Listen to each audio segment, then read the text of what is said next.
So, hi, good day and welcome to our relation topic today. We're going to tackle 4 questions, and at the end of these 4 questions, hopefully you will understand everything in relations and it just be your next favorite topic. So let's begin.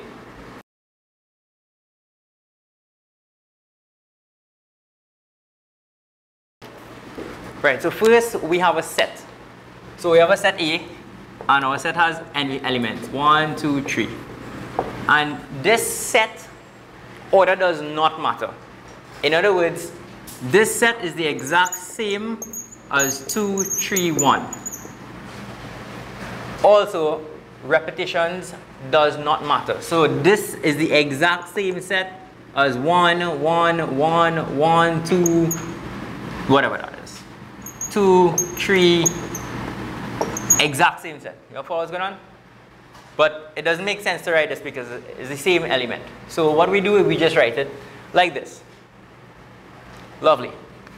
Now, from having no order, we created something called the Cartesian product. We involve a next set, let's just say B. And we now could get A cross B that has ordered pairs in which the first element is from A and the second element is from B. So it doesn't matter what they are, how many they are. What matters is that the first element comes from A and the second element comes from B. Everybody's okay so far? Nice. Now if B is the same as A, so in other words, if we have a relation from A cross A, we call this on A. So we say there's a relation on a set A instead of from A to B. So we go from A to B. If B is A, then we say it's on A. So a relation is a subset of A cross A. So a relation on a set A is a subset of A cross A, which simply means there are elements that are ordered pairs. That's all it is. So a very simple example, if I had my set A is 1, 2, 3, and I create a set in which this set has ordered pairs, in which all my elements are from A, so it could be 2, it could be 3, it could be 1, 3, then each element is an ordered pair. First element is from A and the second element is from A. So this is a relation on A. Everybody's okay? Nice. Now it does not matter how many elements there are. If it were in fact just this single element by itself, this would still be a relation on A. Lovely. Now a relation gives, as the word suggests, a relation that links both elements. So for example, if I had a set A and I had Joe, Bob, Amanda, and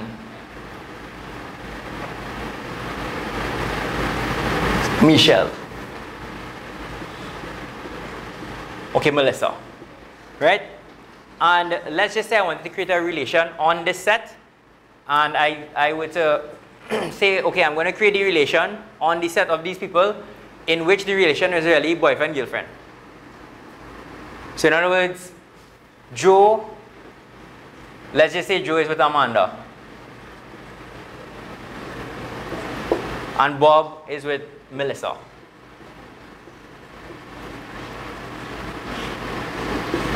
You follow? So this is the boyfriend-girlfriend relation on this set, and if 2 elements are related, we know they are in a relationship. You follow? It's a very simple example, but it's a non-mathematical example, and I think it makes sense, right? So with relations, now there are 3 things we mainly look for. One is reflexive, the second is symmetric, and the third is transitive. Reflexive means that you are allowed, each element, I should say, in my main set is related to itself. So this is kind of a bad example for this, but just to illustrate. So if this were reflexive, then I should have Joe with Joe. Yeah? And if it were symmetric, I should have Joe and Amanda and then Amanda and Joe. So Amanda and Joe make sense if Joe and Amanda in a relationship, then Amanda and Joe in a relationship. Yes? Because it's the same two people. Yes? Transitive would be the problem, right? Because transitive is if you have an A related to B and a B related to C, then that implies that the first one, A, is related to the last one, C. You follow? So in other words, what we don't want is we don't want a Joe related to Amanda and a Amanda to a Bob. And then Joe and Bob, right? That might be a little bacchanal there, right? So we wouldn't go down that road. But just to bring an example that is non-mathematical. And you have a whole set of different examples. You could come up with family trees, this one related to if they're blood brothers, or literally a whole set of different things you could come up to. A relation between two people if the age of one is less than the age of the other. It really doesn't matter. It is left to your imagination. So now I just want to go through what a partition is, because a partition is very important in mathematics in general. So we have a set. We have a set A, and A has A, B, C, and D. Now, a partition, this is in the handout, so if you do not have the handout, please download it from the link in the description below. It's the first example. I'm going through the definition, the last definition first, and then I'll go back to the others. So we have a set A. Now if you read the definition of a partition of a set A is a set. So watch how it's formed. So if we form a partition of this set is a set of subsets of A whose elements are disjoint, meaning that there's nothing in common, and the union of all gives me back the set A. So in other words, if we were to form up a random partition, I could have A and B in here, I could have C here, and I could have D here. Is this a partition on A? Yes. Lovely, because there's no repeated elements. Each of these subsets have elements in them. And if I were to union, I'm going to A, B, C, and D. If I have P2, and I have I have AD, and I have AC. Is this a partition? No, it's not a partition for two reasons. One, we have A repeated. You only need to give one reason if it's not a partition, right? The next reason is that if we take the union, we're going to get A, D, C. So B is missing, so B is not there. So the union will not give the whole set. If I had P3, A, B, C, and D, and E. Is this a partition? On A. A, B, C, D, E. Where did E come from? I don't know. So this is not a partition on A. Everybody's okay so far? Beautiful.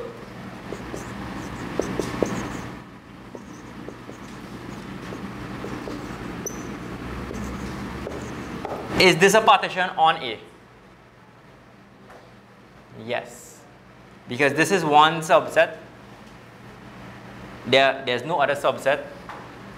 The union with this one subset gives you back A. So this is a partition as well. So I think we are okay with this. Anybody has any questions? Lovely. This will become very important probably in question 4 on the last part. Right, but I wanted to introduce this now. We are going to go through the 3 definitions, reflexive, symmetric, and transitive. So these definitions hold for a set. So you must, to talk about reflexive, symmetric, and transitive, you must have a set. So let's just say I have a set A, and my set has A, B, and C. I'm going to create a relation and we're going to go through what each means. So reflexive says that for all A in my set A is related to A. This here is the same as writing ARA. so if I were to create this relation and it has AB, AC, is this relation reflexive? The answer is no. I look to my initial set on which my relation is on, which is A, and A is an A. So for R1 to be reflexive, it must have AA, BB, and CC. You'll follow? So if I were to create R2 with AA, BB, and CC, is this reflexive? Yes, it is reflexive. Now, for this one, you would say not reflexive, as A is an A, but AA is not in R. We must give the counterexample. If it's not, you have to tell us why. So let's just do a few more. R3. If I had AA, AB, BB, and BC, is this reflexive? Anybody? No, it is not reflexive, right? Why is it not reflexive? Not reflexive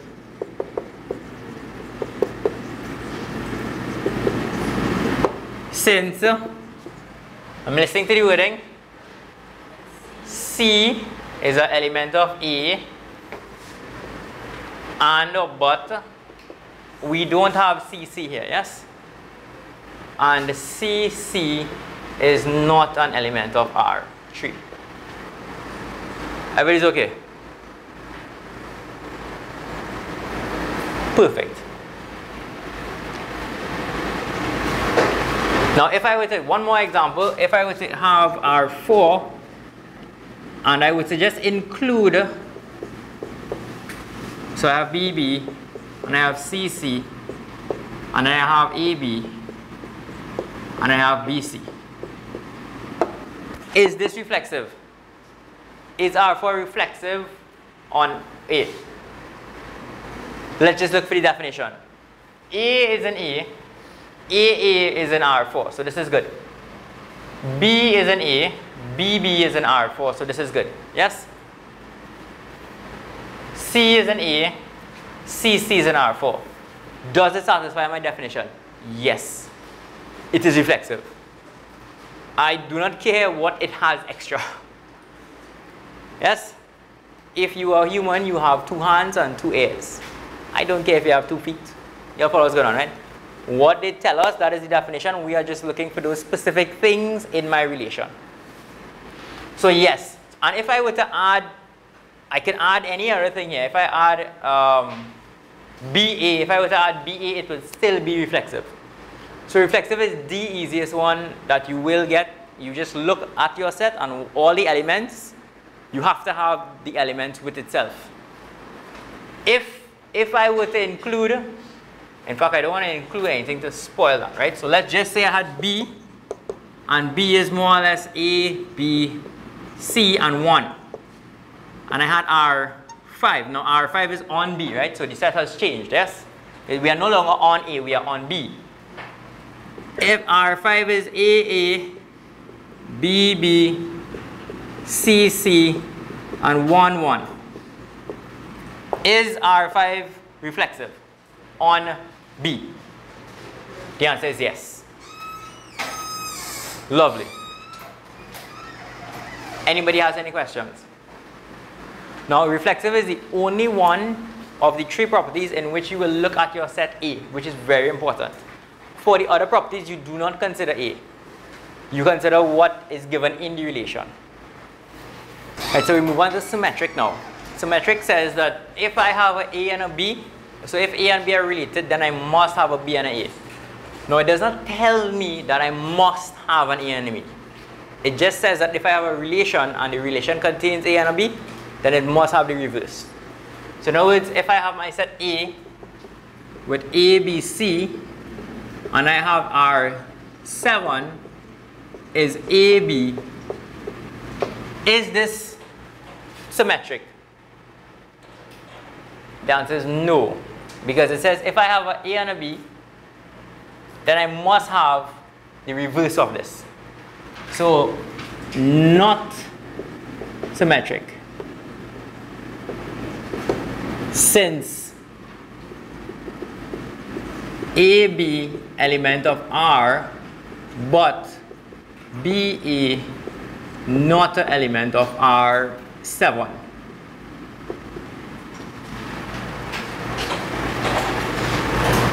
I just want to mention this again. This here is the exact same thing as writing A is related to B, okay? So don't get confused. If I would have R8 as AB, BA, is this symmetric? Yes, it is. Very good. So I have A and a B, and I flip this, and I have B and a A. Or I have B and A, and I flip this, and I have A and a B. So, oh, by the way, if it's symmetric, you say yes, it is symmetric, and then you give the definition. If it is reflexive, you say yes, it is reflexive, and you give the definition. If it is transitive, you say yes, it is transitive, and you give the definition. If it is not reflexive, you say no, and you give the counterexample. If it is not symmetric, you say no, and you give the counterexample. If it is not transitive, you say no, and you give the counterexample. Everybody's okay? Nice. So if I were to have R9 with A and A, is this symmetric? You're thinking now. Yes, it is, right? Because I have A and an A, and if I flip that, I get A and A. But A and A is the same as A and A. Yes? So if I were to have now R10 as AA, AB, and then BA. Symmetric, yes or no? Yes. Yes, symmetric. Lovely. You ready for this one? This is the interesting one. Is R11 symmetric? Take some time, breathe, calm down, think about it. Symmetric, all those, let me see hands. That's about 8. Not symmetric, let me see hands. That's about 8. Where are the other 20-something hands?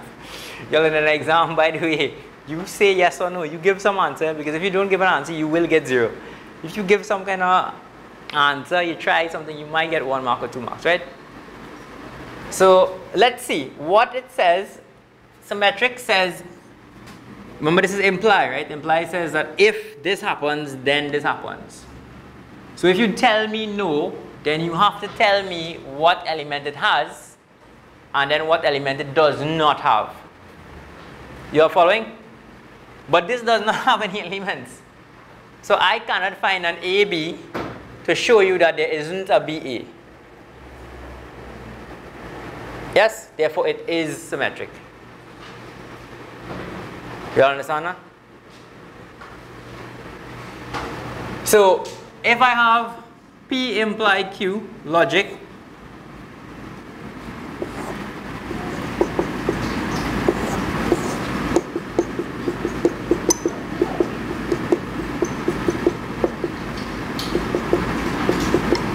so let's just say this is my truth table for my logical implication. Yes? You all know this. If I assume you all know this. You have to know this by now.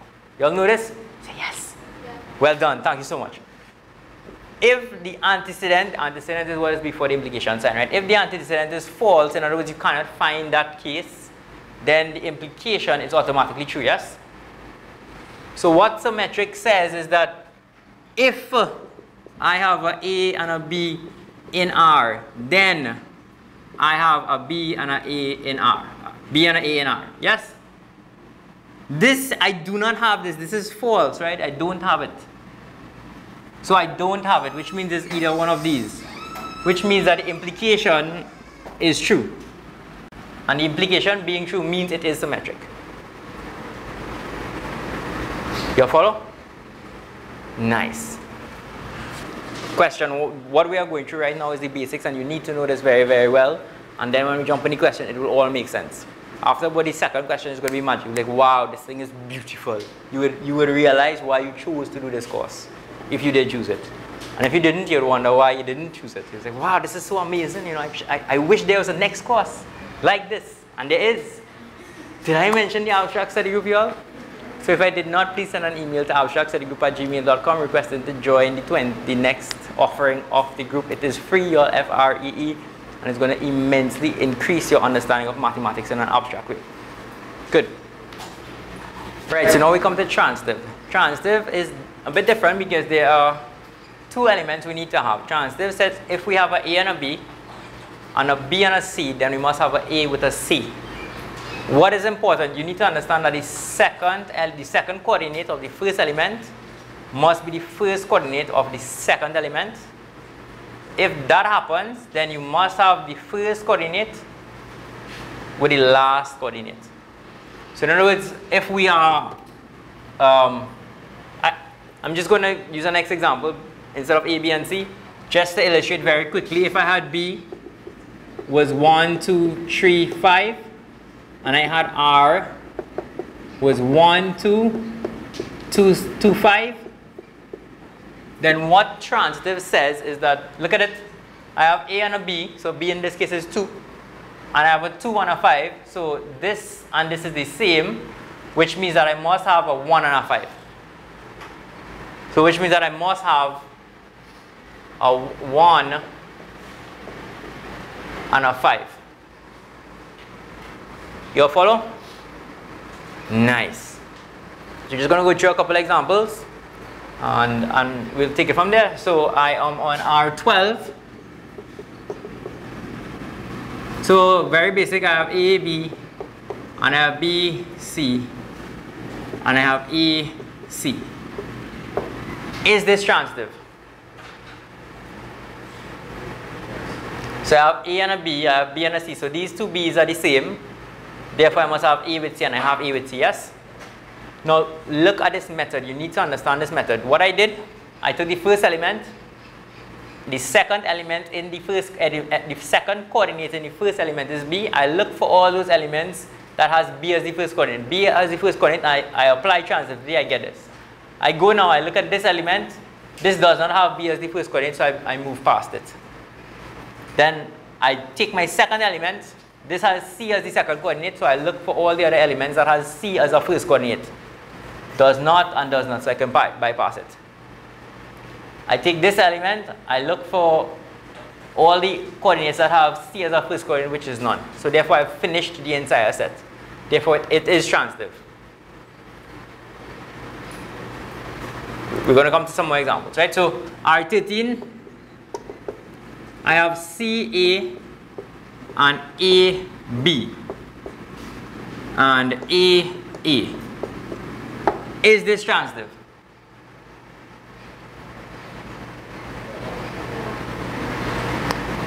No, it is not transitive, right?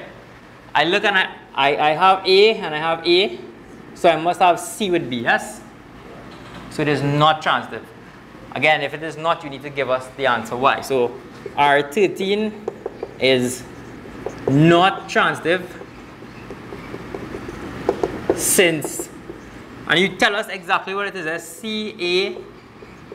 CA and AB are in R13, but CB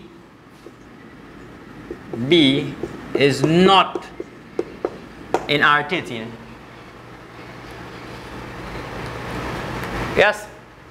Is this transitive?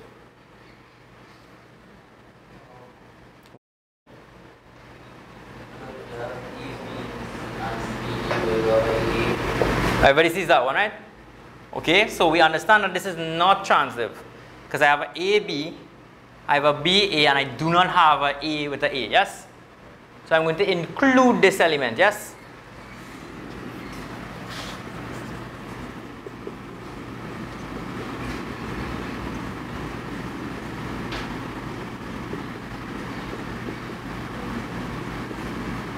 Is this transitive?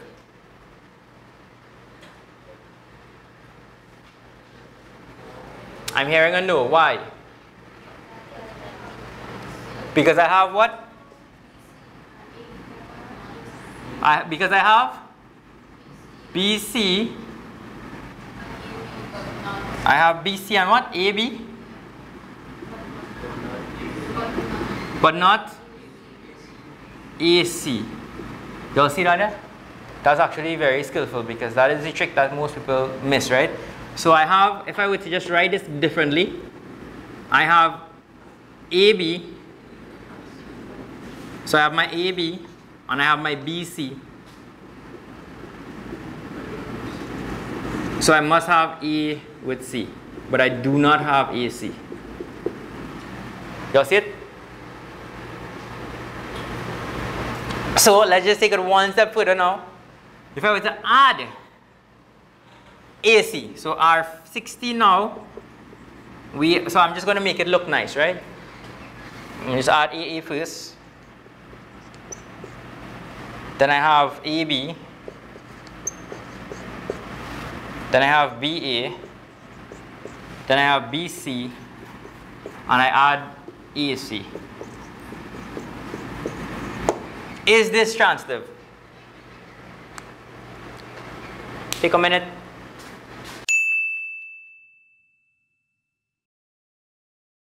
So what you need to do, transitive is a bit tricky because you have to go through all the permutations all the time. So how you would do it, you look at this element, you are looking for other elements in which the first coordinate is A. So you have AA, so you can use this pair, yes? This with this gives AB, you have AB. So you go again. Not A, not A, you have AC. So now you have AA with AC, so you should have AC, and you do have AC. So then you go to the second element. You have B here. So you look for all the elements that starts with a B. So you have B here. So you have BB, so you should have technically AA. And you have AA. So you go again, and you have BC. So you have an AB with a BC, so you supposed to have A and C, yes? And you have AC. So you're still on this element. Doesn't start with B, you come back around, doesn't start with B, so you finish with this element.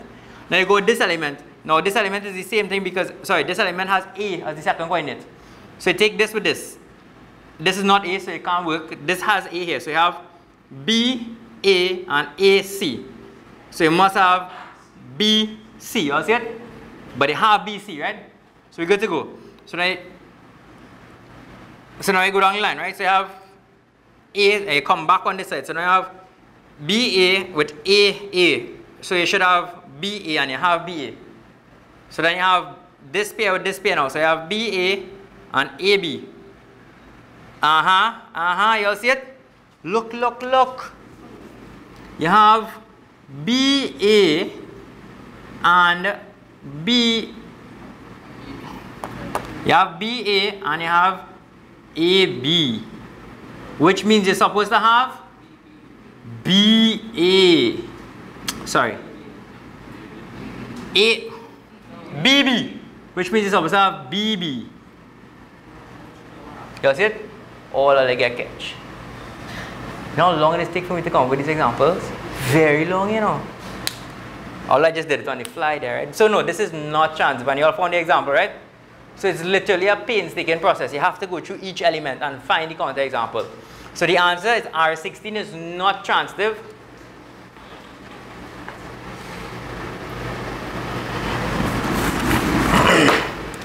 So R16 is not transitive since, and you give the example, BA and AB is in R16, but BB is not in R16. Anybody has any questions? So you all understand, right?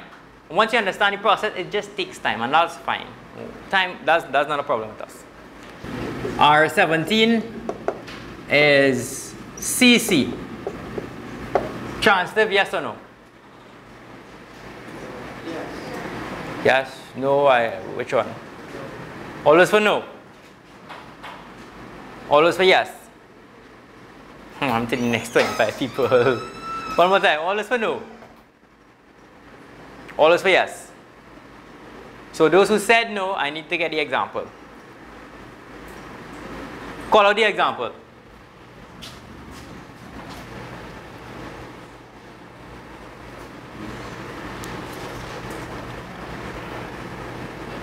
So if we can't find the example, then it is, right? Yeah? Because they have, you remember this could be written, if you can't see it, this could be written as you have C, C, C, C, and then C, C, right? Because this set is the exact same set as this set, yes? What we did at the start, right?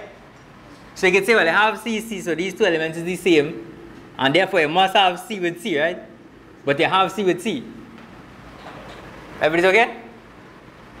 Nice. R18. AB. Transitive, yes or no? 1 minute.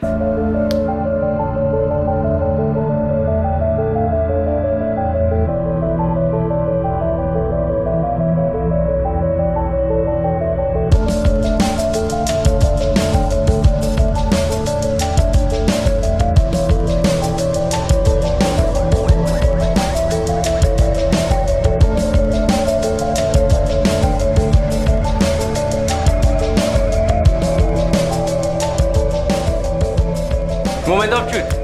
Transitive, yes or no? All those for no. All those for yes. I'm feeling it. It is transitive, right? So we have A, you need to have an A and a B, and a B and a C implies an A and a C, yes? So let's go back to logic. P imply Q, same thing. This here is my P and this is my Q, right? Do I have a and a B? Yes. I have my AND. Do I have a B and a C? False. A true and a false is a false. A false imply anything is a true. Therefore it is.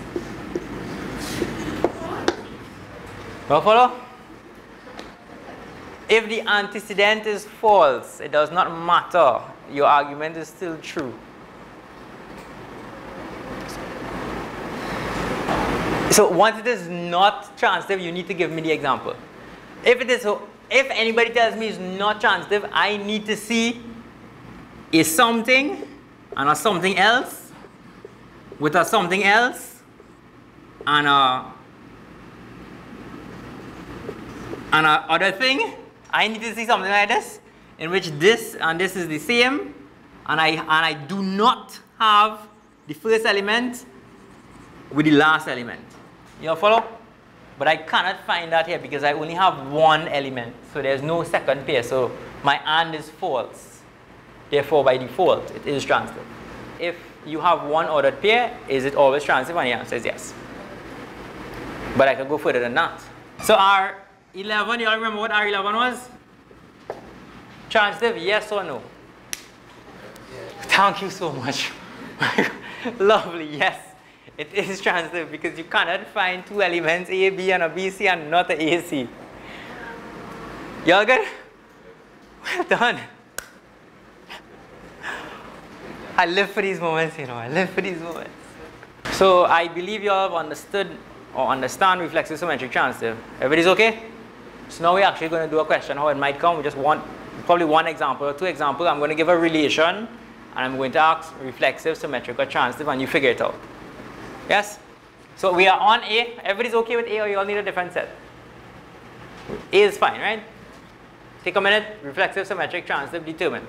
Again, if it is not, you need to give me the example, and if it is, you need to just give the definition. So I'm not going to write the definition. You'll have the definition.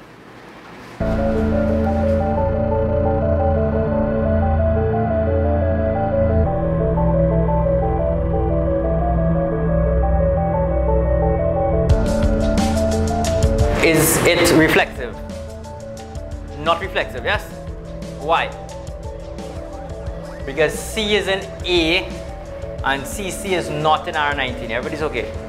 Do not tell me that CC is not in R19, okay? I need to know CC is in A as well. Because if A didn't have C, then it would not make a difference. You all follow? So don't give half the answer and expect full marks, right? So not reflexive since C is an A, but CC is not in R19. Apologies for the R. Symmetric, is it symmetric? Why?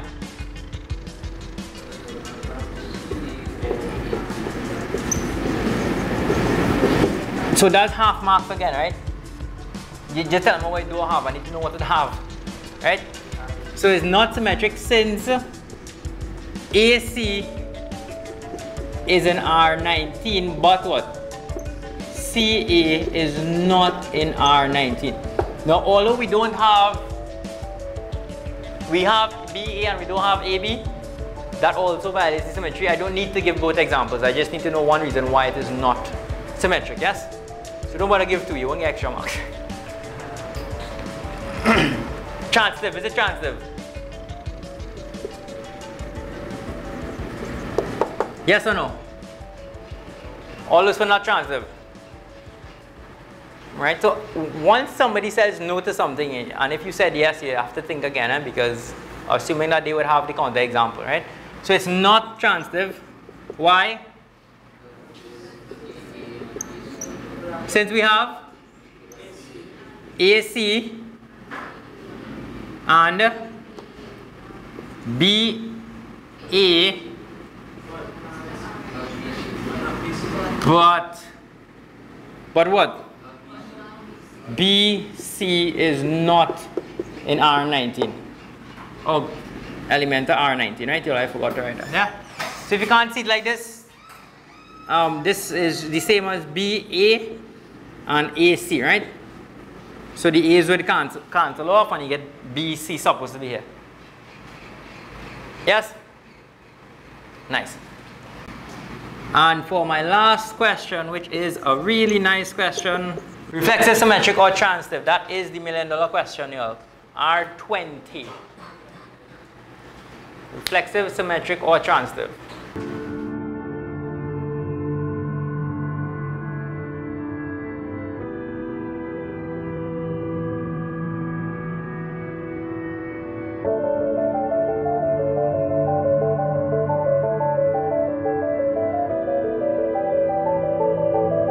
Anybody? So is it reflexive? Yes. A is an A and it has AA, B is in B, and A and it has BB, C is an A and it has CC. Reflexive. So reflexive, we get a tick for reflexive.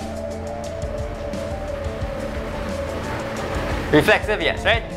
Is it symmetric? A, B, you don't have to check the elements by themselves, it is, right? So you don't have to check, We have AC. Do we have a CA? Yes, we have a CA. So it is symmetric, right?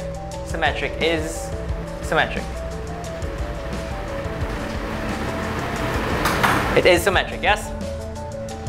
Is it transitive? Well, sure.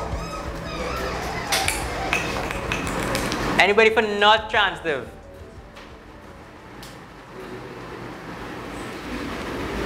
Okay, y'all are correct, right?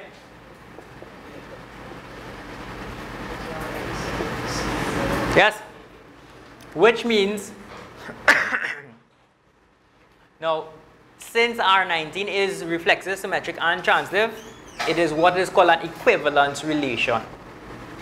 Right? So R20, my bad, R20 is an equivalence relation.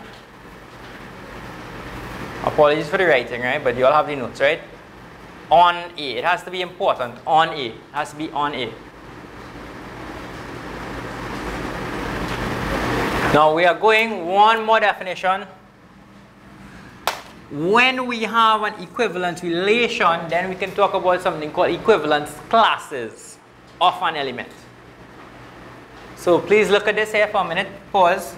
The equivalence class, denoted by square brackets, of an element A is the set of other elements or of second coordinates B such that A and B are related and A and B are in the set.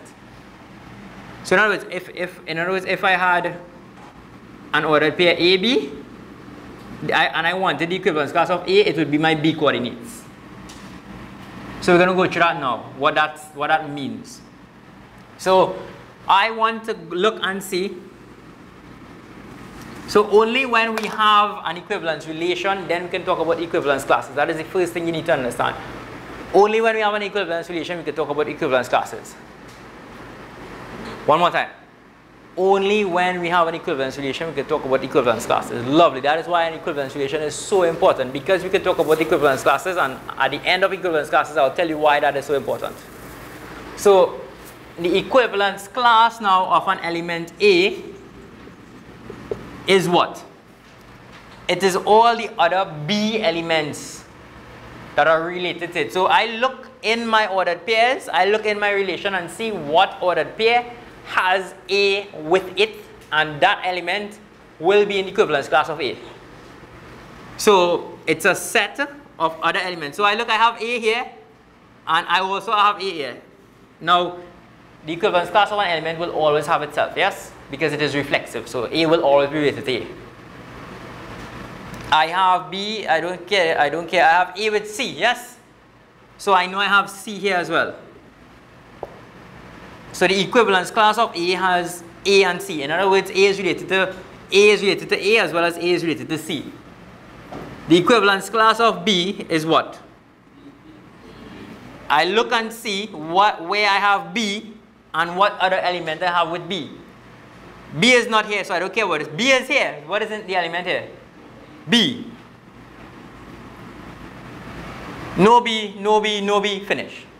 So the equivalence class of B has B. Yes? The equivalence class of C would have what? Nothing, nothing. C is here. Look, I have A with C. So A has to be in this equivalence class as well. So I have A as well. You all follow? Now look at this. The equivalence class of A is also the equivalence class of C.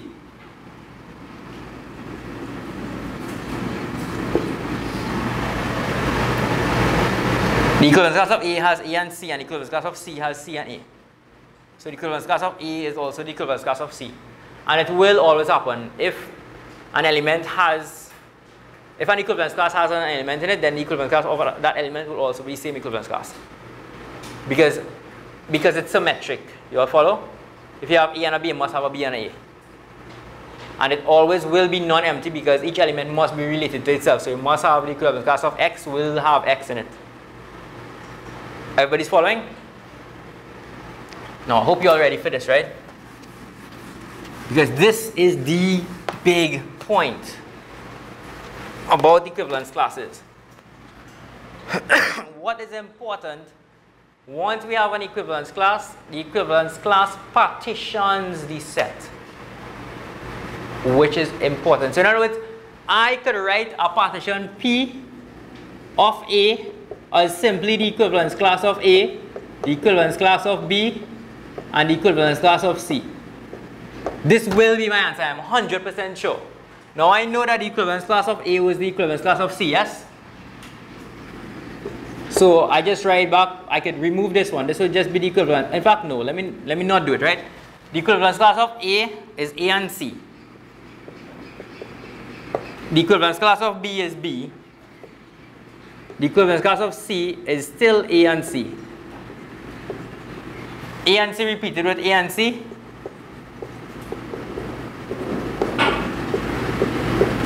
So therefore, this is my partition. You all see it? At the start of the session, we went through a partition. Is this a partition? 1, is it a set? Yes. Of subsets. Is A and C and A? Yes. Is B and A? Yes. 2, non-empty. It has an element? Yes. It has an element? Yes. 3, disjoint. Are there any common elements? A, C, and we have B? No, no common elements. Is the union, will the union give me back my entire set A? The answer is yes. I have A, I have B, and I have C. So therefore, it partitions the set A. You follow? Nice. And that is the big point. That is a huge point. A huge point.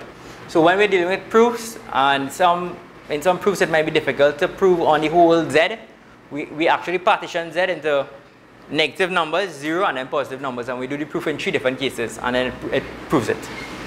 So the good thing about this is if we could find equivalence relations on a set, then we could find distinct partitions and use properties of that partition to prove stuff.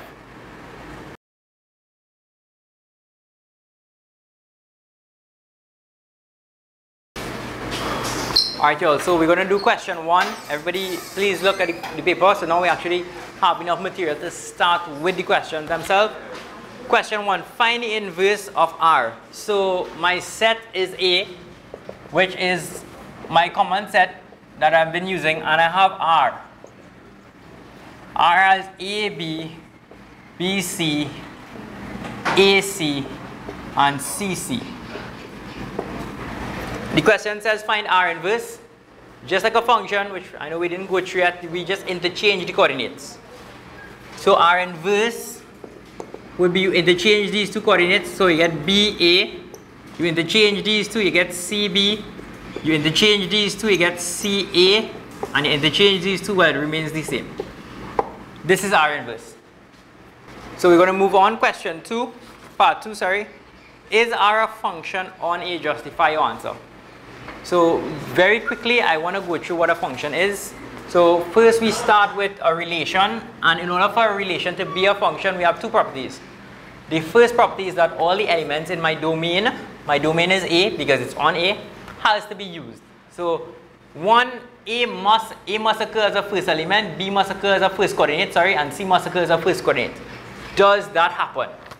A is a first coordinate, yes. B is a first coordinate, yes. C is a first coordinate, yes. So that satisfies the first property. Second property is that each element must map to a unique element. In other words, I have A and I have B, and I have my relation. So we can have an element mapping to a unique element here. This is a function. If I had 3 elements, this would be a function, and this would be a one-to-one function, yes? Or if I had A and I had B, and I have 3 elements still, and this element maps to this element, and this element maps to this element, this element maps to this element, this is still a unique element because it maps to 1. So this is still a function. But however, if I had A, B, and I had 1, 2, I had this, I have this, and I had this element map into here as well as this element map into here, this element does not map to a unique element because it maps to 2 elements. You all follow? Which means it is not a function. So look at that. Is that a function there? The answer is no. Why? Because A maps to B and A also maps to C. So it is not a function. So you'll write that. R is not a function since A maps to B as well as A maps to C. Therefore, it is not unique. That is your answer. So R is not a function since A maps to B and A maps to C. You can literally write that. R is not a function since A maps to B and A maps to C. Physical words, literally words, right? Now when we go to deal with things being a function and it's given in an expression in terms of a finite set, what this unique element maps, means, it means well-defined. So well-defined, this is just on the side, well-defined is the converse of one-to-one, right? One-to-one is you assume f of A equal to f of B and you show A equal to B. Well-defined is you assume A equals to B and you do working and you show that f of A equal to f of B. This is well defined, and this is what you would need to show for a function. This is what you would need to show to prove that a function is, a relation is a function. Sorry. Everybody's okay? Nice. Part C. Extend R to an equivalence relation by adding the least possible number of new elements and identify the equivalence classes. So we have our R here. Is R an equivalence relation? The answer is no, right? because it is not reflexive, because AA is an A is an A, but AA is not an R, yes? So let's just extend it.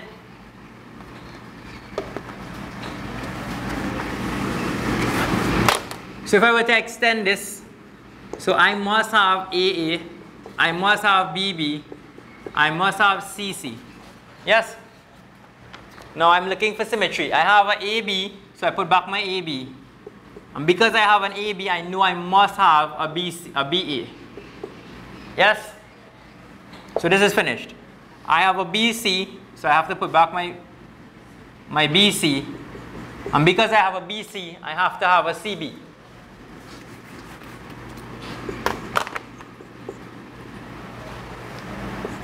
Then I have an AC, well, I have CC already, right? I have CC already.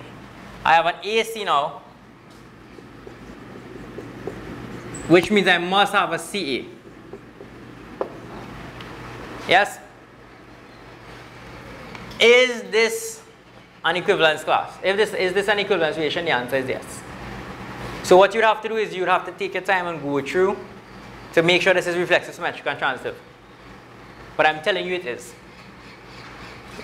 The reason is everything is related to each other. This is the largest possible equivalence relation you can have actually. So you have A, B, B, C, C, then you have A with B and you have A with C still. And then you have A with B and you have B with C. And you have the reverse of all those. So the equivalence classes now. So what is the equivalence class of A? So the equivalence class of A, take a minute and write down these equivalence classes for me, please, and then I'll go through them.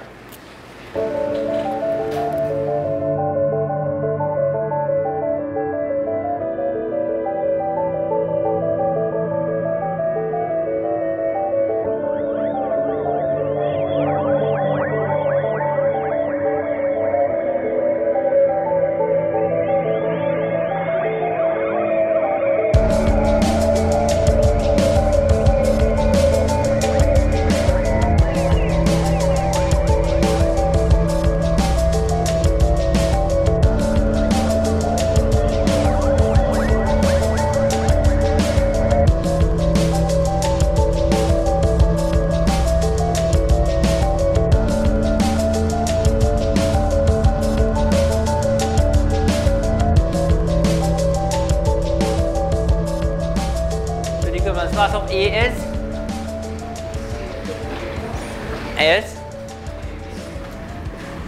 A, B, C. So A is related to A. We have A with B here and we have A with C, yes? Now, the equivalence class of B is A, B, C, yes? And the equivalence class of C is A, B, C, right? So in other words, there's only one equivalence class, which is either the equivalence class of A, B, or C, because it's the same thing, which is all the elements are related to each other. Yes? Nice, lovely. Part D, take a minute and attempt part D. Find a relation on A that is reflexive, symmetric, and not transitive. We want reflexive, symmetric, and not transitive.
Anybody got it out? Somebody raise a hand. Anybody? You're allowed to lie, you know. Anyhow, so we go in with part 4. Find a relation that on A that is reflexive. So we're going to start. So this is part 4. I'm just going to call this R2. So it has to be reflexive, yes? Which means we do not have a choice. It has to have AA, BB, CC. AA, BB, and CC. Yes? Now, because I have some experience, I know that I cannot close the brackets here, because if I were to close the brackets here, this relation is actually the smallest equivalence relation you can have. This is actually reflexive, symmetric, and transitive.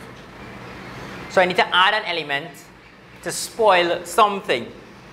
So I need to add an element. It says symmetric, right? So the only element that I could add, or that makes sense to add, is add A with something that's not A, yes? I just say B. It could be C, it doesn't matter. Everybody's okay. Now, since I have added AB, then I spoil symmetry. So I need to make it symmetric, yes? So I need to add the reverse of this, which is BA. Well, the inverse. Everybody's okay. Now, is this transitive? Now, that is the question. So, if I go B with B, then I have A with A, and if I go A, B, A with AB, then it is still transitive. So I need to add a next element to spoil transitivity now. So I have A and I have B so far, so I'm thinking I could add something with C, such that it would spoil the transitivity. So I add CB. So I add CB. Now, if I add CB, it's going to spoil symmetry. So I have to make it symmetric. So I have to add BC. And then I check. And this is not transitive. Now, it'll take a while. You have to go over this example because it has AB and BC, but not AC. You'll follow? Instead of adding CB, added CA, right? So we don't have this, right? We do not have this. So we have these with this.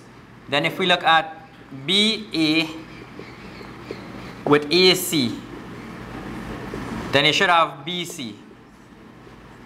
But you don't have BC. You don't have BC, you don't have BC, you don't have BC, you don't have BC. So yes, it will still work. You'll follow? E, not reflexive. It is symmetric and it is transitive. AB, BA, AA, and BB. So let's just look at it. It does not have CC, so it is not reflexive.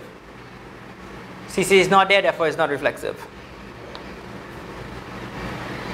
It is not symmetric because we have... No, sorry, it is symmetric. It's supposed to be symmetric. So we have BA and we have AB. This is by itself and this is by itself. And it is transitive. So I have AB with BA. This collapses to give me AA, which is here. If I had BA with AB, that collapses to give me BB, which is here. And this by itself is transitive and this by itself is transitive. So this is my answer. And our last part, part F, we want a relation that is reflexive and neither symmetric nor transitive. So it has to be reflexive. So I'm just going to call this R4. So it must have AA, it must have BB, and it must have CC. Now my goal now is to spoil both symmetry and transitivity in the least possible moves. So I need to spoil symmetry, so I add AB and not BA. And I need to spoil transitivity, so I add a next element. Now it makes sense if I don't have C with anything, right? So I want to add A with B with something that will not be here. So I'm thinking C. You follow? So that's how we came up with it. It is reflexive because it has these. It is not symmetric because A, B is here and it doesn't have a BA.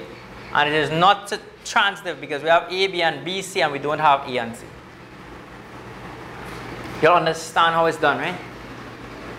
So what you could do is you can make up your own question and give your friend, hey, you know, I bet you can't do this 5 minutes. Play a little wars, correct yourselves, and enjoy. Alright, so now we are on question 2, which is exactly the same thing we're going to ask, and we will always ask the same thing: reflexive, symmetric, transitive, and probably equivalence classes. That is all you can get. And probably partition, right? So in this case now, instead of having a finite set, so previously we had A, which was elements 1, 2, 3, or A, B, C, which is finite. Now we are dealing with infinite sets. So we have n, which is the set of natural numbers, n plus, so we have 1, 2, 3, 4, 5 until infinity. So it is impossible to write the relation in terms of the ordered pairs because it will never end. So what we do instead is we give an expression or a relation in terms of how they are related. So we know that A is related to B. Now instead of using the symbol R, I'm just using squiggly. It doesn't matter. Just like binary operations, we can use symbols. We use, in this case I call it squiggly, right? So I am saying is that these two elements are related to each other if the product of A and B gives me n squared. So some square of a number where A, B, and n are in n plus. So in other words, on the side, what this means is is 3 related to 3 on the side? So is 3 related? Could I say that 3 is related to 3? Let's see, what does this mean? This means that the product of 3 by 3 is really 3 squared, right? So in this case, my n, this is my n. So it works. So 3 is related to 3. You all follow? Is 1 related to 4? Yes or no? Let's just see. 1 by 4 is 4. Is 4 a perfect square? The answer is yes. 4 is really 2 squared. And 2 is an n. Yes? Is 2 related to 3? Is 2 related to 3? So 2 by 3 is 6. But the square root of 6 is the square root of 6, which is not an n plus. So 2 is not related to 3. You follow what's going on, right? Lovely. So our goal now is to show the same 3 points, which is reflexive, symmetric, and transitive. So on the side, what we need to do is decode what each means. Reflexive says A must be related to A. So we know reflexive says A must be related to A. In this case, that means that A by A is some n squared. But we know A by A is really A squared. So in this case, A is equal to n. You all follow? But what you have to do, you cannot start with this line. So we take elements in our set. Now this is important because a lot of students lose marks for this because they start with the definition. You cannot start with definition. So let A be in n plus. Yes? Now I want to work to get this to be true. Now A by A equals to A squared, where A is in n plus, which implies therefore A is related to A for all A in n plus. Hence, squiggly is reflexive.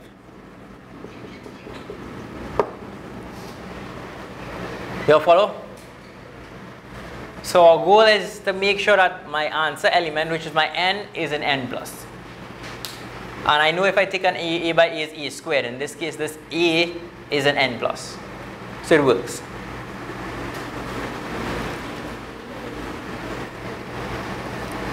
Symmetric.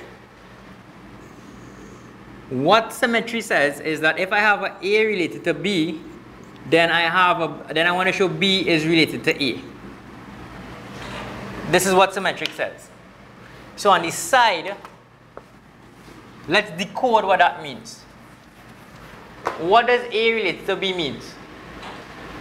A related to B means A by B equals to some n squared. where n is in n plus. Yes? And b related to a means b by a is some n squared where n is in n plus. So I have this and I want this. This case is fairly simple, right? So symmetry,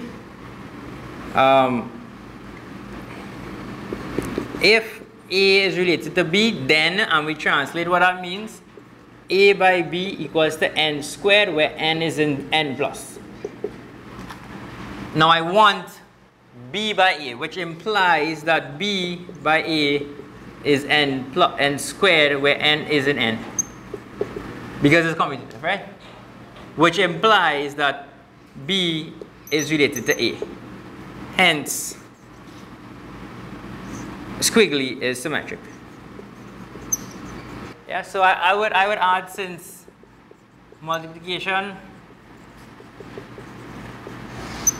is commutative. Thanks. Yeah, so this is a more perfect answer, right? Don't give them any reasons to take out marks whatsoever. So now we are going to, for transitivity. Transitivity says on the side, right? So we're on the side. Transitivity says that if I have a related to b and I have a b related to c, then I want an a related to c. Yes? A related to b means that a by b is n squared. B related to c means b by c is n, I'll call this n1, n2 squared. You can't use the same n, right? And I want to get a dot c is n3 squared. So you have this, and you want this. It's just a matter of algebra, and the question gives a hint, so you might have to use the hint. So if a is related to b and b is related to c, then ab equals to n1 squared, where n1 is in n plus. We know this. And so that is from here. If b is related to c, b by c is n2 squared, where n2 is in n plus. So I have these two equations, and what do I want? I want a with c. Yes? Straightforward. I have two equations. I have one with a and b and one with b and c, and I want a and c. So I just make b the subject here, or here. So I make b the subject, or I just substitute. So from this equation we get b equals to n2 squared over c. So we call this equation 1, we call this equation 2, and we call this equation 3. Sub 3 into 1. So we get a by b, but b is really n2 squared on c equals to n1 squared. I want a by c. We know this, yes? I want a by c, so I just make it a by c. So this is not a by c, so I multiply by c then, right? I multiply by c squared, in fact, right? So I'm going to get a dot, okay, so let's just multiply this by c first. I'll do it step by step. So n2 squared gives n1 squared over c, right? By c. And I want c, so I multiply by c. So a by c, and I divide by this, would be n1 squared. I multiply by c, so that gives c squared, and I divide by this, so this is n2 squared. Y'all follow? It's just algebra. If you're not following, you'll see it in a minute. And I want a by c, so I have a by c equals to n1 c over n2 all squared. Now my goal is on the side here, remember I need to show that this something here squared is really, that this n3 is in z, is in n plus. That's what the question says, right? So I always have to be mindful of what the question says. So there's a hint. So the hint says, note you may use the fact that if the square of a rational number is an integer, then the rational number is an integer. So my goal here now, if this is transitive, then I need to prove that this thing here in brackets is an integer, yes? The hint says, note, you may use the fact that if the square, look at square of a rational number, this is a rational number, is the form of fraction, right? Is an integer. Now, is this an integer? Yes, because it is equal to a by c. And a is an integer and c is an integer, so the product of two integers is an integer. So this says that if the square of a rational number is an integer, then we know that the rational number is also an integer. That is what the hint says. A and c are natural numbers, and natural number 0 is, in this case, 1, 2, 3, 4. Integers negative 0, 1, 2, 3, 4, right? So in this case, what they give us is a superset of what we need to use. So they tell us that it works for integers, but I'm actually only using natural numbers. You follow? So using the hint,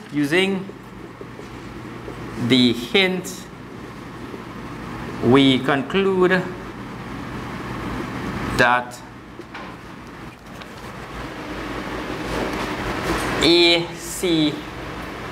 since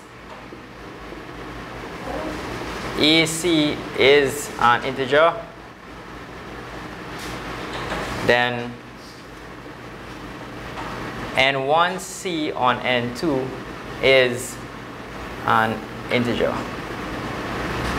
Hence, N1C over N2 is in N plus. Therefore, squiggly is transitive.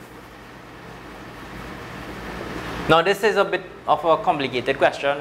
I probably should not have chosen as the first question, but you all would have experience with these before. The second question is not as, uses this trick, I should say. Since squiggly is reflexive, symmetric, and transitive,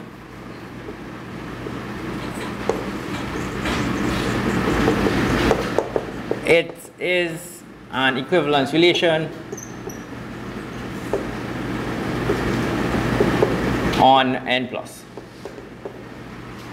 So what we could do, which is not necessary, we could say let A, B, and C be in N plus, right? So we could say let, this is on the side, I'll erase, let A, B, and C be in N plus. Yes? But we don't need to. And the reason being, remember at the start when I gave some examples and I said is 1 related to 3 or is 2 related to 3 and 1 related to 4, and some was yes and some was no. The fact that we could say that A is related to B, it means that it follows that A by B equals to N plus, which automatically satisfies the definition of how it's used. So that is the beauty of symmetry and transitivity. So in my opinion, it's not necessary to state it because this relation is only used for numbers that are natural numbers. So we will, if we write A is related to B, we automatically know that A and B are in the set on which the relation is based on. Yeah? If you feel more comfortable, you go ahead and write let A, B, and C be element of N plus. That's perfectly fine.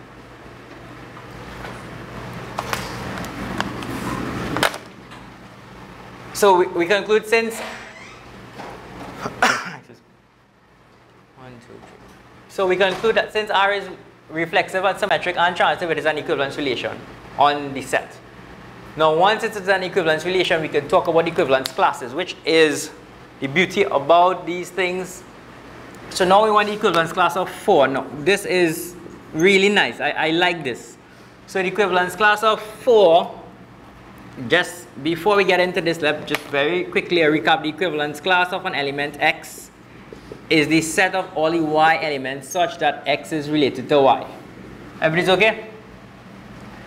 So we're just going to translate this now. The equivalence class of 4 is the set of elements, well, Y, we still use the Y elements, right? Such that what? 4 is related to Y. Yes? But our relation is not R, our relation is squiggly. Yes? So we just replace this with squiggly. It does not matter if I write 4 squiggly y or y squiggly 4. Why? Because it is symmetric, yes. Makes no difference to us. You will still get the same answer. We've now proven it is an equivalence relation, therefore it's symmetric, reflexive, transitive. Then what we do now is we translate what this means. Equal sign y such that 4 related to y means what? 4 by y is some n1 squared, where n1 is in n plus. Yes? What do I want? I know that the equivalence class of 4 is the y element such that this happens. I want y. So I solve for y. What is y? Y is y n1 over 2 all squared. I just did the simplification in my head, right? Yes? So, anybody could guess the next step? I replace y with y. Yeah? So I get the equivalence class of 4 is the set of n1 over 2 all squared such that n1 is in n plus. And n plus runs from the entire n plus. When so n plus starts from 1. So the equivalence class of 4, it's a process, right? After you do it a few times, it becomes simple. When n is 1, what do we get? 1 over 2 squared, yes? When n is 2, what do we get? 2 over 2 squared, yes? When n is 3, what do we get? Entertain me. When n is 4, 5. You understand, right? We simplify. A half squared is 2 over 2 is 1 squared. 3 over 2 is 9 on 2. Yes? 2 over 4 is 2 squared. Yes? 5 over 2 is, I'm just leaving it as 5 over 2 because it can't simplify, right? The next one will be 3 squared. And we continue. We need to ensure that these are expressions or these are elements. We need to ensure that these elements in here are really in our set. They are really in our set, and our set is n plus. So which elements would not be in here? All the fractions. You're following? So then I will have to remove this, remove this, remove this, remove, and so on. So what would I remain with? I would remain with 1 squared, 2 squared, 3 squared, 4 squared, and so on.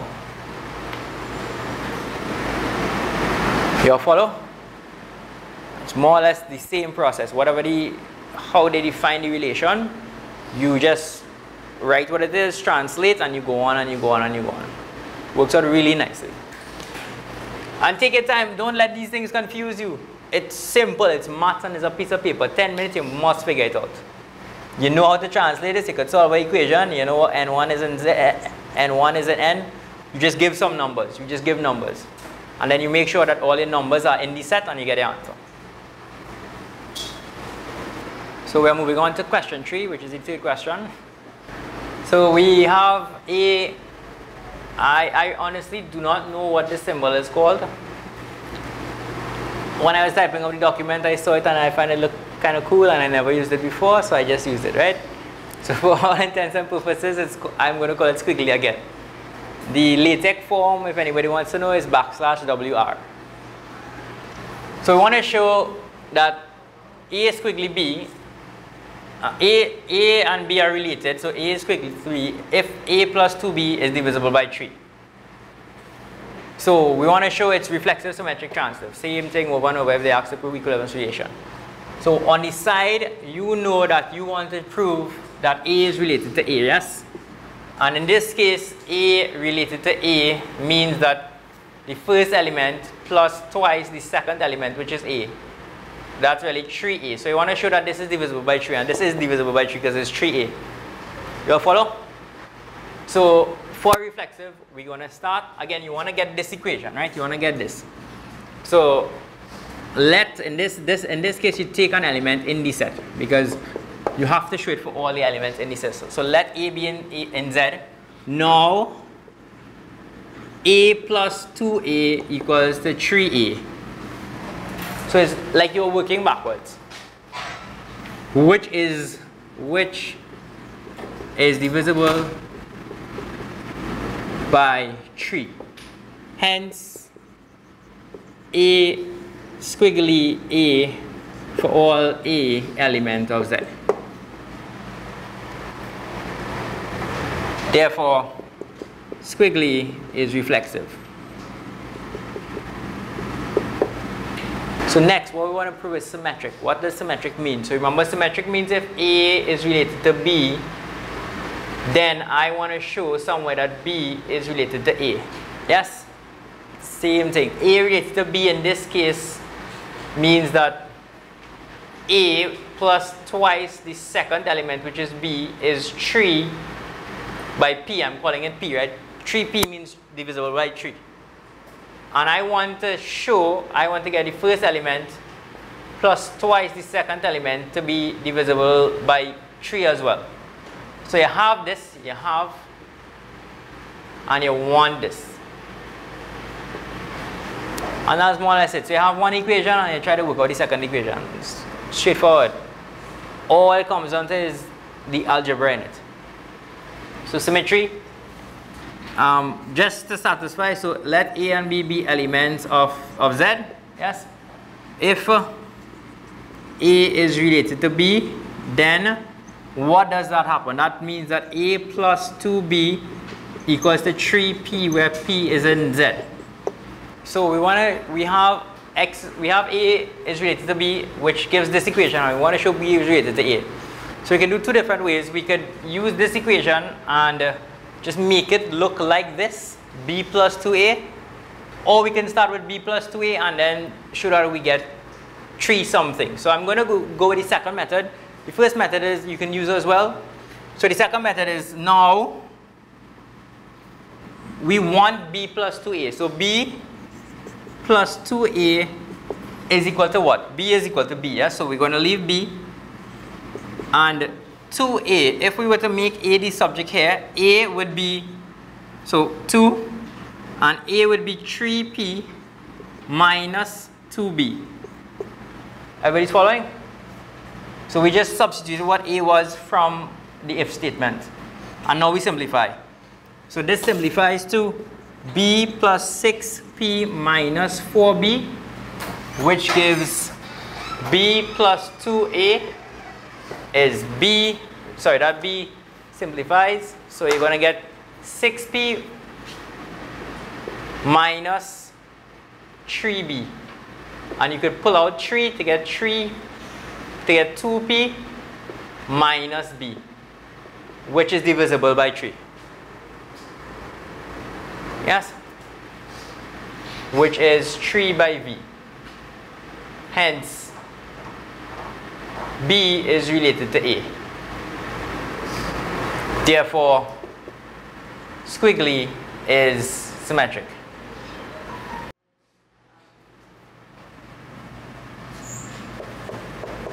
Thanks very much.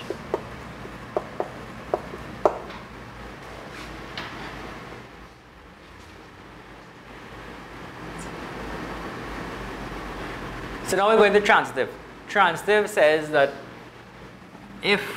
so let me start A, B, and C. Let A, B, and C be elements of my set. Yes? So transitive says that if I have an A related to B and a B related to C, then somewhere on the side, I want an A related to C. Yes? A related to C means A plus 2C equals to 3 by M. So you know you want to get this for sure, somewhere there. So you start with this, and you translate what each means. So if A is related to B and B related to C, then A related to B means that A plus 2B equals to 3P, where P is in Z. And we can call that equation 1. And I know B related to C means B plus 2P equals to 3 by, I'll call this Q, where Q is in Z. And what I want to get is, this is C, my bad. What I want to get is A plus 2C. So I want A plus 2C. So I want A plus 2C. So I add equation 1 and 2. You all seeing it? So 1 plus 2 gives A plus B plus 2B plus 2C equals to 3P plus 3Q. And I want, again, I want A plus 2C. So I just group them like that. So it's A plus 2C equals to, y'all, this is 2B. So this is A, B, 2B, and 2C, right? So this simplifies to A plus 2C. This is 3B. Y'all see that? This is 3B. And we're just going to subtract it from both sides to get minus 3B. And I can pull out 3 from here. So P plus Q minus B. Therefore, that gives 3 by V, and V is equal to P plus Q minus B, and that will be in Z, because Z is Poisson addition. And from that, I can conclude, therefore, A is related to C, hence,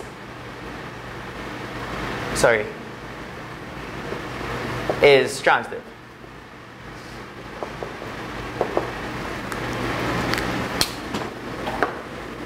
So question said, prove that it's an equivalence relation. So you need to conclude, since squiggly is, y'all, I'm doing some shortcut here, right? Reflexive, symmetric, transitive, it is an equivalence relation on Z. You need to write it. So I'm not writing it because I've written it already, and I think you all understand, right? So, but to present the solution, you need to write the full thing. I just want to go into the meat of the matter, which is the second part, which is the equivalence relations. So now we want to go to equivalence classes. So the question says, find the equivalence class of 0. So let's just go from here. So we want to find the equivalence class of 0, the set of Y elements such that 0 is related to Y. Straightforward definition, will never change. That is what it is, yes? And now we go into the nice part. We translate what that means. It's the equivalence class of Y. The equivalence class of 0 is the set of Y elements such that 0 is related to Y. 0 related to Y means 0 plus 2Y equals to 3K, where K is in Z. Yes? What do we want? We want Y. Which means is the equivalence class of Y such that Y equals to 3K over 2, where K is in Z. So let me just walk you all through this, right? Because it might be it might take a little longer than I expected. So what we do, and I'm going to do this the next way to show you all, is the same thing. If I were to substitute some, okay, so our final step would be, we replace Y with what Y is, right? So this is really 3K on 2, and K is in Z. So when K is, let's just take 0. So when K is 0, we're going to get 0, yes? When K is 1, you're going to get 3 on 2. 3 over 2. But 3 over 2 is not in Z. So you can scratch it off, right? But I'm still just going. When K is 0, when K is 1, when K is 2, we're going to get the 2's cancel. So you just get 3. Yes? When K is 3, we're going to get a fraction. When K is 4, we're going to get 6. You all following, right? So what we're going to get? We're going to get 0, 3, 6, 9, 12. You all seen it, right? Substitute a few more numbers and you get it. Now in addition to that, we have to take the negative values as well. So when k is negative 1, you're going to get negative 3 on 2. When k is negative 2, we're going to get negative 3 instead. When k is negative 3, we're going to get negative this. When k is negative 4, we're going to get negative 6. You all seeing it? Again, if you're not seeing it, just take your time and write it out. So at the end, my answer would be 0 and then plus or minus 3, plus or minus 6, plus or minus 9, and so on. Now, there's one other thing I wanted to show you all, which had you written it this way, it would have worked out a little easier, but it's just how the question turned out. Remember, because it's symmetric, 0 related to y is the same as y related to 0, right? So if I had used y related to 0, had I used y related to 0, I would have gotten y plus 0 equals to 3k. So I would have gotten y is 3k. And this would have been much easier to see. Much easier to see. So then when k is 1, you get 3. When k is 2, you get 6. When k is 3, you get 9, and so on and so forth. You all see that? But it doesn't matter. You still got the same answer. Because it is symmetric again. You still get the same answer. Take a minute and work out the equivalence class of 1 and the equivalence class of 2.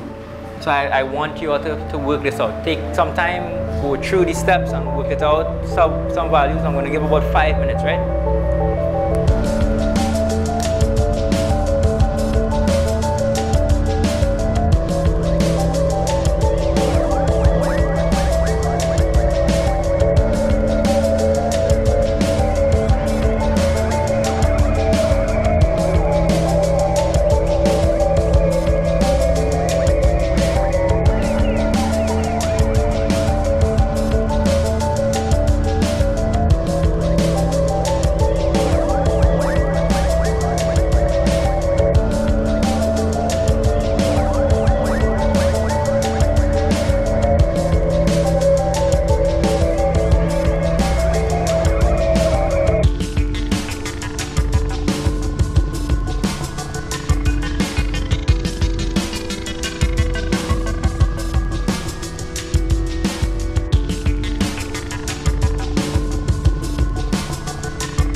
class of 1, again, would be all my Y elements such that Y related to 1. Yes? I write it back, I translate. What does that mean? That means Y plus 2 by 1 equals to 3K, where K is in Z. And then I simplify. So I get Y such that Y plus 2 equals to 3K. K is in Z. This gives Y, so I just subtract Y equals to 3K minus 2, subtract 2. And I replace what Y is, which is 3K subtract 2. And K is in Z. And then I substitute some values. So when K is, so I'm going to take 0 and then positive, and then I'm going to take negative, yes? So when K is 0, I get negative 2. When K is 1, what do I get? I get 1. When K is 2, I get what? K is 3. Right, and if you look, minus 2, negative 2 plus 3 gives 1, and 1 plus 3 gives 4, 4 plus 3 gives 7, 7 plus 3 gives 10, and you all follow the pattern, right? Union, so this was when it was 0, and this was 1, 2, 3, and so forth, so I'm just going to start with negative 1. When K is negative 1, what do I get? Negative 5. When K is negative 2, what do I get? Negative how much? Negative 8. Negative 3, when K is negative 3, how much do I get? And so on and so forth. So now we can go with the equivalence class of 2.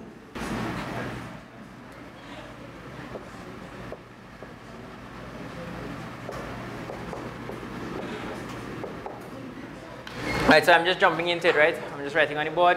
So the equivalence class of 2 is the Y element such that Y is quickly 2. We translate this, we get Y plus 2 by 2 equals to 3K, where K is in Z. This gives Y such that Y is 3K minus 4.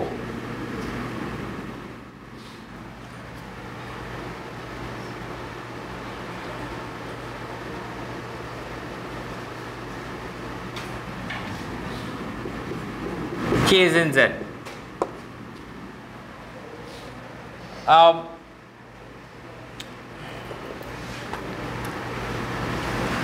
Alright, so then we substitute some values.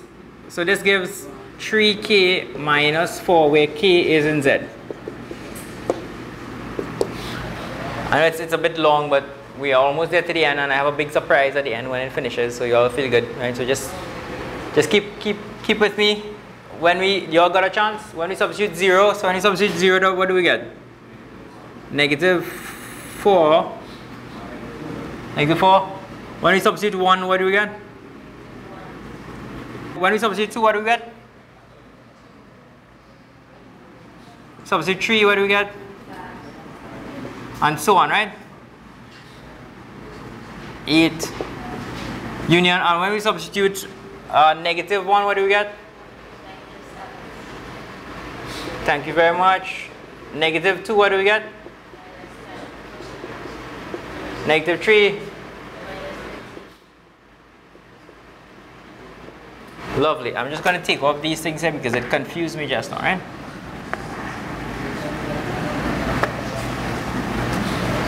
Right.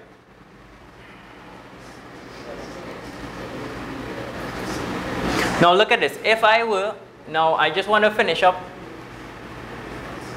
These are the only equivalence classes we could have. So if I were to say the equivalence class of 3, so I'm telling you, right? So just work it out on the side. What is the equivalence class of 3? So I'm telling you that the equivalence class of 3 would be the equivalence class of 0. Right? And this is the beauty about it. Look at these sets. So what we want to concentrate on right now would be these sets here, which are 1, the equivalence class of 1, which is this, the equivalence class of 0, which is this, and the equivalence class of 2, which is this. And my set is Z. I am on Z, yes? Now I'm telling you that there are no more equivalence classes. An equivalence relation partitions the set full stop. So if I were to look, where is 0? I'm dealing with Z. So remember Z has 0, 1, 2, 3, negative 1, negative 2, negative 3. Everybody's okay. Where is 0? 0 is here. Where is 1? 1 is here. Where is 2? 2 is here. Where is 3? 3 is here. Where is 4? 4 is here. Where is 5? 5 is here. Where is 6? 6 is here. 7, 8, 9. You all follow what's going on, right? Exact same for the negative numbers. Where's negative 1? Negative 1 is here. Negative 2 is here. Negative 3 is here. Negative 4, negative 5, negative 6, negative 7. So this actually partitions the set into these different sets. And the union of this and this and this gives me back my initial set, which is Z. You understand? So if I were to write a partition, I would say the partition would be the equivalence class of 0, the equivalence class of 1, and the equivalence class of 2. And then I would write what the equivalence class of 0 is, what the equivalence class of 1 is, what the equivalence class of 2 is. And that would be my answer. Hi, let us briefly look at question 4. All the time we were dealing with single elements, but now we're dealing with ordered pairs. So this says that A and B are related to C and D if and only if the first element minus the fourth is the third minus the second. I think this is B. I think this was B here. Sorry, that might be a typo, right? That might be a typo. I will get the correct form of the question and let you know what it is. But if we had to show reflexive, what we would have to do is we would have to show AB would be related to AB in this case and translate what that means. And that would mean A, the first element, so this is the first element, minus the fourth element should be equal to the third element minus the second element. So this is correct. You're following? And for symmetry, instead we'd have to use if AB related to AB, CD, all new elements, then we'd have to show that CD is related to AB. So you know what this is, which is here, and you just have to flip it. So in other words, just switch the equal sign. For transitive, you're going to have to show a AB related to a CD, and remember this element has to be the same, and a CD related to a new element, A, B, C, D, E, F. And then that would have to give the first element with the last element. So you'd have to show a AB related to EF. And this translates to the first element minus the fourth element equals to the third element minus the second element. So you want this. And from this, you'll be able to get the first element minus the fourth element equals to the third element minus the second element. You call this equation 1, and from this, you'll be able to get the first element minus the fourth element, which is F, equals to the third element minus the second element, which is D. So you have these two equations, 1 and 2, and you use that to find 3, to get 3 then. And that will do transitivity. So it's just a matter of algebra. That's because the relation changed.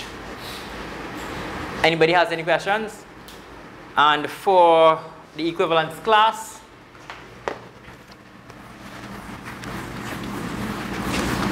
for the equivalence class of an element AB, that would be all the elements CD, such that AB related to CD. Translate what this means.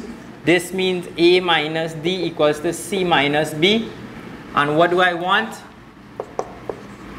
I want C and I want D, yes? So what that means is that you have an element, so they ask for the equivalence class of 1, 5. So the equivalence class of 1, 5, lovely.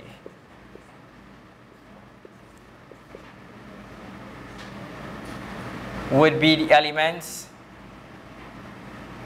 Okay, so let's just say 1, 5 is related to AB, right? So this is the equation we're solving.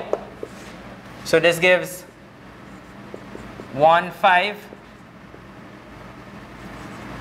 related to AB, and this gives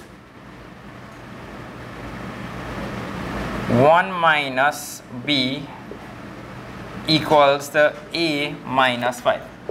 1 minus B equals to A minus 5, right? The first, so this is the middle that I'm translating here. This is this here. And then I solve. I want A and I B. Remember, I want my A and my B.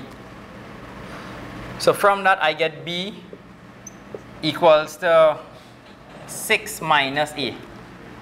So now is the equivalence class of 1, 5 equals to the set of AB, remember it's AB, such that 1, 5, so I'm just formalizing, is related to AB.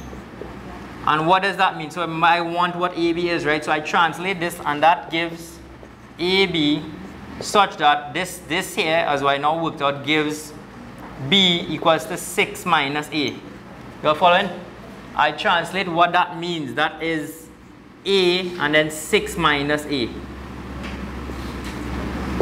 Yes? In this question, although we didn't read the question properly, I didn't go through it, it says that all these values are positive. So the equivalence class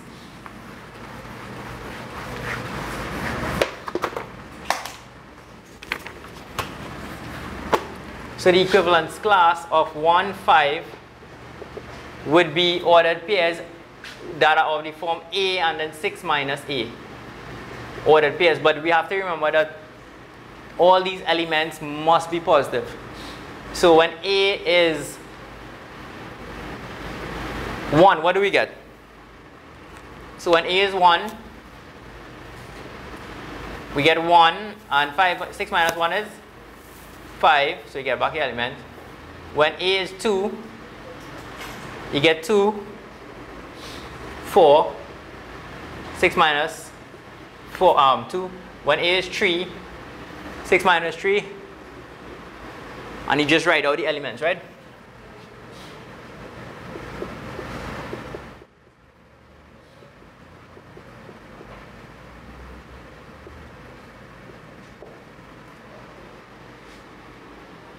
And so the equivalence class of this would have these elements. Now this is a bit of a more difficult question, right? That's why I brought it. It's not right to scare you all, but it's just to show once you just follow the method, you just go on and you just adjust to what the question asks for. So if I were you, what I would do, I'd just probably plot this on a graph to see what it looks like and see if you could find a pattern. The answer for the last part, I would leave this for you all to go through on your own time. And so the equivalence class of AB is the set of X, comma, A plus B. Now again, this is a bit of a little more difficult question, such that X equals to 1, 2, A plus B minus 1. So this is the equivalence class of a random element AB. So what it is X, and it's A plus B minus X. Yeah, don't worry, it's a bit difficult, right? And this is here, it's A until A plus B minus 1, so that it ensures that it doesn't go into the negative area because it's in Z plus. Yeah, I created it, well, I shouldn't say that. I created this paper. This is the hardest question. So please go explore, enjoy, and feel good.